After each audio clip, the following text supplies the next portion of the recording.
খোসাসহ এরকম কাঁচা আমের টক মিষ্টি আচার কিন্তু খিচুড়ির সাথে বা ভাতের সাথে একদম জমে যায়। আসসালামু আলাইকুম এভরিওয়ান, কেমন আছেন সবাই? আশা করি নিশ্চয়ই ভালো আছেন।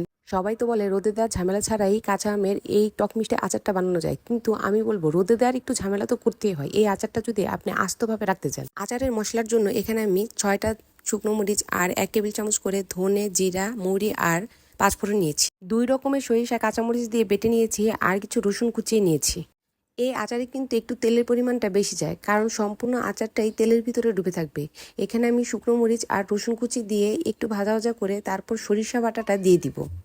এখানে আমি 2 টেবিল চামচ সরিষা বাটা দিয়েছি। সরিষা বাটাটা দিয়ে একটু ভালো মতো ভাজা ভাজা করে তারপরে শুকানো আমগুলো দিয়ে দিবেন। আর হ্যাঁ, আমগুলো কিন্তু আমি 2 দিন রোদে শুকিয়ে নিয়েছি।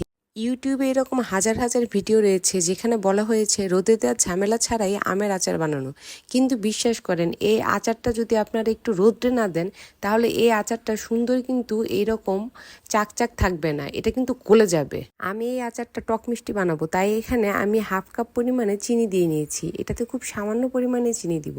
আর এখানে আমার 3 কেজির মতো আম আছে। চিনিটা দেওয়ার পর হাফ কাপ পরিমাপে আমি এখানে সিরকা দিয়ে দিব। 1 কেজির পরিমাপ কিন্তু 2 টেবিল চামচ সিরকা যায়, সেই অনুপাতে এখানে হাফ কাপ সিরকা লেগেছে। আমি কিন্তু আগে তেমন আচার বানাতে পারতাম না, আর আচার যদি বানাতামও তাহলে আমার আচারটা নষ্ট হয়ে যেত, ভালো হতো না। আচার যে খুব কম আছে জাল দিয়ে রান্না করতে হয় আর এটাতে একটু পানি থাকা যাবে না, সেই জিনিসটাই আমি তখন বুঝতে পারিনি। এটা আসলে বানাতে বানাতে অভিজ্ঞতা থেকেই আসে। কথা বলতে বলতে আমি যে মশলাটা দেখিয়েছিলাম সেটা হালকা তেলে এইরকম আধা ভাঙ্গা করে গুঁড়ো করে নিয়েছি। যখন পানিটা একটু টেনে আসবে তখন এই মশলাটা দিয়ে দিবেন এবং খুব আলতো হাতে এভাবে নেড়ে চেড়ে দিবেন। বেশি নাড়তে যাবেন না, তাহলে কিন্তু আচারটার আমগুলো ভেঙে যাবে। আমের আচারের যখন এইরকম তেলটা উপরে ভেসে আসবে তখনই বুঝতে হবে আচারটা হয়ে গিয়েছে। এখন জাস্ট ঠান্ডা করে এটা বোতলে ভরার পালা। এই দেখুন, আমি আচারটা বোতলে ভরে ফেলেছি এবং এইরকম তেল উপরে দেখা যাবে, তা না হলে কিন্তু আমের আচারটা নষ্ট হয়ে যাবে। এই আচারটা খিচুড়ি আর ডালের সাথে খেতে এত মজা, কি যে বলবো, অবশ্যই বানিয়ে দেখবেন। ভিডিওটি ভালো লাগলে অবশ্যই আমার চ্যানেলটি সাবস্ক্রাইব করবেন আর লাইক, কমেন্ট এবং শেয়ার দিয়ে পাশে থাকবেন। Thank you for watching my video.